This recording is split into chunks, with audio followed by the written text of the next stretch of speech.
High বন্ধুরা, আজ নিরামিষ ধোকা বানাবো খুব সহজ পদ্ধতিতে। সেটাই তোমাদের সামনে শেয়ার করব। আশা করি তোমাদেরও খুব সাহায্য হবে। তো প্রথমেই দেখো, ছোলার ডাল নিয়েছি, তার মধ্যে গরম জল মিশিয়ে নেব।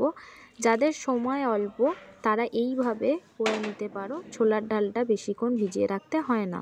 তারপরে ছোলার ডালটা দেখো খুব সহজেই 3-4 ঘন্টার মধ্যে ভিজে যাবে।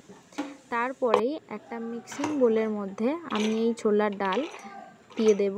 তার মধ্যে পরিমাণ মতো আদা কুচি, আর কেউ ঝাল খেতে চাইলে পরিমাণ মতো লঙ্কা কুচি দিয়ে নিতে পারো। তোমরা চাইলে এটা নুন দিয়েও পেস্ট করে নিতে পারো, কিন্তু আমি নুন দিইনি।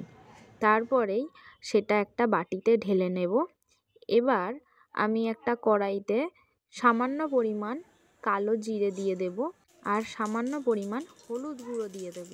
দিয়ে এটা নাড়িয়ে তারপরে বেটে রাখা ডালটা এর মধ্যে ঢেলে দেব। তোমরা এই সময় সর্ষের তেলের পরিমাণটা একটু বেশি রেখো, না হলে এটা যখন বরফির শেপে কাটবো তখন ছেড়ে যেতে পারে। এবার এটাকে ভালো করে নাড়িয়ে চাড়িয়ে ভেজে নিতে হবে।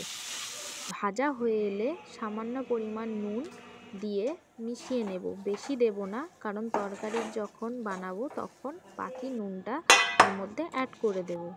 এবার একটা প্লেটে সামান্য পরিমাণ সর্ষের তেল নিয়ে অয়েল ব্রাশ বা হাতের মাধ্যমেই এরকমভাবে তেলটা চারিদিকে লাগিয়ে নেব। তারপরে ভেজে রাখা ডালটা এর মধ্যে দিয়ে দেব। দিয়ে হাতের সাহায্যে বা খুন্তি বা চামচ, যেটা সুবিধা হয় সেটা দিয়ে ভালো করে থালায় এরকম ছড়িয়ে নিয়ে কিছুক্ষণ ঠান্ডা হতে দেব। ঠান্ডা হওয়ার পর এটাকে লম্বা করে প্রথমে সোজাসুজি কেটে নেব, দেখতেই পাচ্ছ ভিডিওতে। তারপরে আড়াআড়ি করে শেপ দিয়ে কেটে নেব, তাহলেই বরফির শেপটা চলে আসবে। দেখতেই পাচ্ছ আমি কেমন করে কেটেছি, খুব সহজেই বরফির শেপটা চলে এসেছে। এবার একটা প্লেটে এইগুলোকে তুলে নেব। এবার কড়াইতে তেল দিয়ে সব কটা একে একে আমি ভেজে নেব। তোমরা চাইলে ডুবো তেলেও ভেজে নিতে পারো, বা অল্প তেলেও এটা ভাজা সম্ভব। দেখো আমি অল্প তেলেই এটাকে ভেজেছি।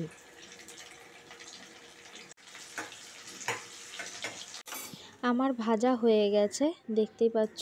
এবার সেই কড়াইতেই সামান্য পরিমাণ জিরে ফোড়ন দিয়ে ভালো করে নাড়িয়ে কিছুটা আদা কুচি আমি এতে অ্যাড করে দেব। কেউ চাইলে আদা বাটা বা আদা ঘষেও দিতে পারো। আমি এটাকে ভালো করে নাড়িয়ে এর মধ্যে আমি টমেটো বাটা দিয়ে দেব। যদি কেউ নিরামিষ না করতে চাও তাহলে এর সাথে পেঁয়াজ কুচি আর রসুন বাটাও অ্যাড করে দিতে পারো। এরপর একে একে সব রকম মশলা দিয়ে দেব। পরিমাণ মতো হলুদ গুঁড়ো, পরিমাণ মতো লঙ্কার গুঁড়ো, আর জিরের গুঁড়োটা একটু বেশি পরিমাণে দিয়ে দেব। এরপর আমি এতে কাশ্মীরি লঙ্কার গুঁড়ো অ্যাড করে দেব কালার আসার জন্য। তারপর সব মশলাগুলোকে ভালো করে মিশিয়ে নিচ্ছি, দেখতেই পাচ্ছ কালার চলে এসেছে। এবার এতে স্বাদ পরিমাণ নুন দিয়ে নেব। মনে রাখবে বড়া ভাজার সময়ও নুন অ্যাড করেছিলাম। তারপর এটাকে ভালো করে কষিয়ে নেব। আমি এখনও কোনো জল ইউজ করিনি, শুধু টমেটো বাটাতে যেইটুকু জলের প্রয়োজন তখন দিয়েছিলাম। এবার আমি পরিমাণ মতো জল দিয়ে ভালো করে নাড়িয়ে চাড়িয়ে এটাকে ফুটতে দেব। ফুটে এসছে, দেখতেই পাচ্ছ। এবার এতে আমি একে একে বড়াগুলো ছেড়ে দেব। বড়াগুলো দেওয়ার পর কিছুক্ষণ ঢাকা দিয়ে এটাকে রেখে দেব। তারপর নামিয়ে নিলেই তৈরি হয়ে গেল আমাদের নিরামিষ ধোকা। তোমরাও বাড়িতে খুব সহজে এইভাবে বানিয়ে খেয়ে দেখো, বেশ ভালো লাগবে। তো আজকের মতো ভিডিওটা এত অবধি। যদি ভালো লেগে থাকে অবশ্যই সাবস্ক্রাইব করে দাও আর কমেন্টে জানিও।